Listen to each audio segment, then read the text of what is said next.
जैन साथियों, अभी मैं डिस्ट्रिक्ट फर्रुखाबाद के विधानसभा कायमगंज के ग्राम सरपारपुर में मौजूद हूं और यहाँ पे जिला पंचायत सदस्य मनोज मिश्रा जी मेरे साथ खड़े हैं। और ये मैंने काफी देखा, ये अपने क्षेत्र में घूमते रहते हैं, ऐसा नहीं है कि ये एक ही जगह पे रहते हैं। और मुझे यहाँ पे चलते हुए दिख गए तो कि इनसे थोड़ी बात करते हैं और जानने की कोशिश करते हैं कि जो समाजवादी पार्टी के नेताजी हैं, तो इनसे पूछने की कोशिश करते हैं कि इस बार क्या माहौल है और चुनाव को लेकर के जो 13 तारीख को वोट पड़े गए थे तो कितनी मजबूती से बीजेपी के सामने समाजवादी पार्टी खड़ी है। सर से बात, सर स्वागत है आपका हमारे चैनल में। धन्यवाद। कि बीजेपी के सामने, जैसा कि आप जानते हैं कि 2014 में 2019 में लगातार बीजेपी अच्छे बहुमत से जीती है, तो इस बार 2024 में क्या लगता है उनके सामने, बीजेपी के सामने समाजवादी पार्टी कितनी मजबूती से खड़ी है? देखिए, जो 2014 और 2019 का चुनाव था, लोगों ने धर्म के नाम पे इन्होंने वोट लिया, लोगों को गुमराह किया और गुमराह करके इन्होंने अपनी सत्ता हासिल की है। इस बार लोग समझ गए, आप झूठ एक बार बोलेंगे, 2 बार बोलेंगे, बार बार अगर आप झूठ बोलेंगे तो लोग समझ जाएंगे कि आप झूठ बोलते हैं। चाय है, चाय को अगर आप बार बार खौला के अगर उसी चाय को पिएंगे तो तीसरी बार में वो जहर बन जाएगी। तो ये तीसरी बार की जो चाय है, लोग समझ गए अगर इसे तिवारा अगर पिया जाएगा तो ये जहर का काम करेगी। इसलिए समाजवादी पार्टी पूरे उत्तर प्रदेश में लगभग 50% सीटें हमारी तरफ से हैं। अच्छा। और मैं बहुत जगह गया हूं तो कुछ लोग ये कहते हैं कि मोदी जी तीसरी बार आएंगे, क्योंकि उन्हें लगता है कि जो राशन देते हैं, गैस सिलेंडर देते हैं, उन्होंने जो वादे किए हैं वो राशन देने का क्या मतलब है? 80 करोड़ लोगों को आप राशन दे रहे हैं, 80 करोड़ लोगों को। जब हमारी 1 अरब 40 करोड़ जनता है, उसमें 80 करोड़ जनता राशन के ऊपर डिपेंड कर रही है, तो फिर विकास कहाँ है? गरीबी है ना हमारे यहाँ। रोजगार के नाम पे आपके पास क्या है? आपके पास चिकित्सा के नाम पे क्या है? यहाँ जो कुछ भी दिखाई दे रहा है, अगर आप यहाँ से मरीज को भेजेंगे लोहिया जाएगा। लोहिया अस्पताल किसका बनाया हुआ? नेताजी हमारे मुलायम सिंह जी का है।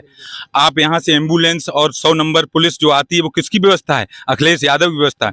तो हमें यहाँ के जो वर्तमान सांसद जी हैं वो केवल एक काम गिना दें, 10 साल में एक काम गिना दें। हाँ, इतना हमें मालूम, एक पुल बना है सुकुल्लापुर में उनके 10 साल में, और वो भी इतना टेढ़ा मेढ़ा है कि उसमें हर महीने कम से कम 10 एक्सीडेंट होते हैं। ये विकास है। तो जैसा कि यहाँ पे कुछ लोग कहते हैं कि, और वो खुद बीजेपी के लोग कहते हैं कि पहले 2014 से पहले गुंडागर्दी होती थी और अब गुंडागर्दी देखने को नहीं मिलती है, हर कोई रात विरात कभी भी आ जा सकता है। देखिए, ये केवल क्या है, आज लूट अभी नवाबगंज में 15 दिन पहले हुई, आप FIR नहीं लिखेंगे। यहाँ अमलैया है आसानंद में, उसमें आए दिन चोरी, लोगों ने बाइक चोरी की, एक भैंस चोरी कर ली, होता क्या नहीं, लेकिन उसे पुलिस ही नहीं लिखती है। पुलिस चाहे पैसा अपने पास से दे दे, लेकिन आपका मुकदमा नहीं लिखेगा। समाजवादी पार्टी में अगर आपके साथ जरा भी कुछ होता है तो आपका FIR दर्ज होगी, और जब FIR दर्ज होगी तो अखबार पे आएगी। आज की जो मीडिया है, आपको मालूम है कि मीडिया का हाल क्या है। तो जब मीडिया जो चौथा स्तंभ है वो ही जब कुछ नहीं कह रहा, आप देखिए टीवी पे खड़े हो जाइए, आप कोई रोजगार की बात नहीं होगी, कोई विकास की बात नहीं होगी, कोई शिक्षा की बात नहीं होगी, कोई स्वास्थ्य की बात नहीं होगी। केवल एक ही है, आप चैनल, कोई खबर नहीं है, कोई भी खबर मीडिया पे है ही नहीं, केवल एक ही, मोदी मोदी मोदी मोदी। अच्छा, जो शिक्षा पे उन्होंने GST लगाई 18%, उसके बारे में क्या कहें? अरे शिक्षा छोड़ दो, मट्ठा पे GST लगा दी, दूध पे GST लगा दी। ये जो हम लोग हैं, हम जान नहीं पा रहे हैं। जो खाद की बोरी थी 50 किलो की, वो आज 40 किलो की हो गई है। महंगाई आसमान छू रही है।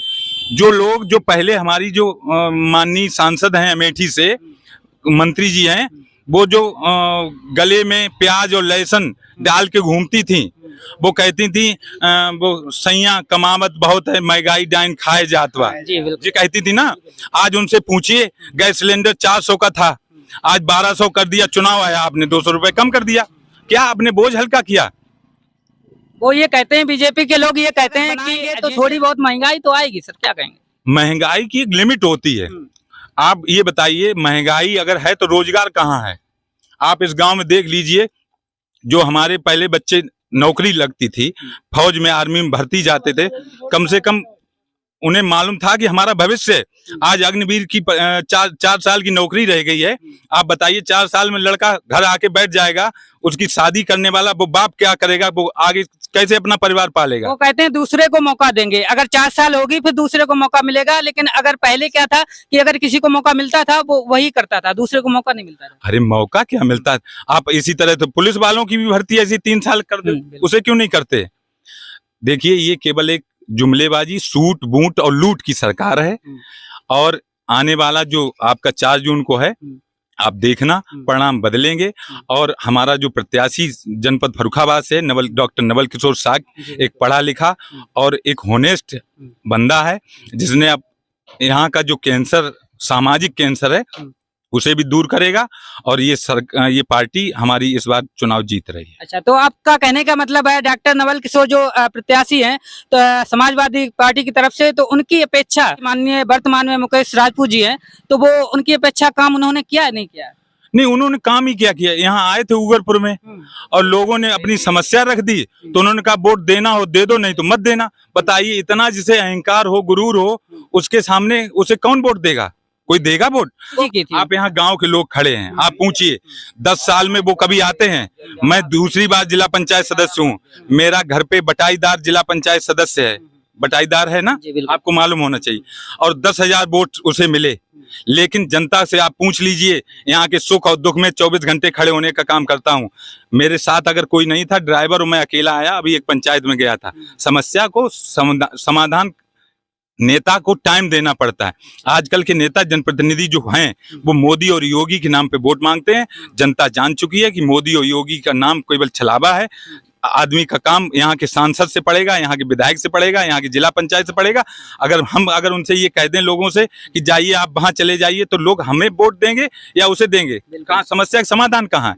तो ये जनता जान चुकी है और इस बात सुपड़ा साफ है, ये आप देख लेना। सर, लास्ट क्वेश्चन ये है कि मैं उगरपुर गांव में गया था इसी समस्या को लेकर के, जो आपने बताया है, मुकेश राजपूत जी आए थे, तो कुछ लोग ये कहते हैं कि वो उन्होंने जो कार्य किए हैं वो अच्छे कार्य किए हैं। और मैंने ये भी कहा था कि अगर किसी भी प्रकार की दिक्कत होती है तो विधायक और सांसद ही आएंगे। तो उन्होंने ये कहा था कि मोदी जी ने हमें इतना सक्षम बना दिया है कि यहाँ किसी की विधायक और सांसद की जरूरत नहीं पड़ती है। हाँ, बिल्कुल सही बात है। आप थाने जाइए, थाने में पहले 100 रुपए पड़ते होंगे, अब 1000 रुपए पड़ते हैं। तो आदमी सक्षम है, यहाँ सब आदमी खड़े हैं, आप इनसे पूछो, ये सब सक्षम हो गए हैं 10 साल में। इनके घर में कितनी नौकरियां लगी हैं, यहाँ अस्पताल का क्या साधन है, यहाँ शिक्षा का क्या साधन है, आप इनसे पूछिए। ये सब आपको बात करते हैं। क्या नाम है आपका? सुंदरम त्रिपाठी। जो ये सर ने जो बात बताई है वो सही है? बिल्कुल सही है। यहाँ पे इस क्षेत्र में अगर किसी को दिक्कत होती है, परेशानी होती है, समस्या होती है, तो सर आते हैं, जैसा कि सर ने देखो, ये ऐसे नेता नहीं है। मनोज मिश्रा, बड़े भाई मेरे मनोज मिश्रा हैं, कि ये मेला लगा है, मतलब मेला के टाइम पे दुकानें रख लें और चले जाएं। ये ऐसे नेता नहीं है। ये सुख दुख, एक अगर भैंस अगर किसी की मरेगी यहाँ, तो उसमें भी ये पहुंचेंगे। और जो बीजेपी के नेता हैं वो कभी कभी, इतने लोग यहाँ पे खड़े हैं जो वर्तमान सांसद जी हैं, उनके 2 काम आप गिना सकते हैं? कोई काम ही नहीं। कोई 2 काम? कोई काम नहीं। कोई भी काम नहीं? हाँ, वो जानते हैं हमारे सजाती जाती। कोई 2 काम भैया? कोई काम नहीं। 2 काम उनके गिना सकते हैं? नहीं, बिल्कुल नहीं। ये जीत ही नहीं रहे, कम से कम 2 लाख वोट से हार रहे हैं। अच्छा, चलिए और लोगों से बात करने, क्या लगता है आपको? इनसे बात करते हैं और एक लास्ट क्वेश्चन पूछते हैं कि केंद्र में इस बार मोदी जी आएंगे या फिर जाएंगे गुजरात? इंडिया गठबंधन की सरकार बन रही है और मोदी जी गुजरात कच्छ में जाके और वहाँ की सफाई देखेंगे। और इन्होंने पूरे हिंदुस्तान को सफाया कर दिया है। जो कुछ था वो बड़े आदमियों को, उद्योगपतियों के हाथों में दे दिया है। इसे सबको वापस लेके हमारे जो इंडिया गठबंधन की सरकार बनेगी, उसका सबसे बड़ा लक्ष्य क्या है? महिलाओं को 1 लाख रुपए सालाना देंगे। किसानों की जो MSP है, जो जिसके लिए 700 किसानों ने आत्महत्या की है ना, आपको तो मालूम होगा, उन किसानों को उनका हक मिलेगा। जो अग्निवीर की व्यवस्था है उसे कूड़ेदानी में फेंक के युवाओं को वैसी नौकरी मिलेगी जैसी पहले नौकरी करते थे, हमेशा के लिए।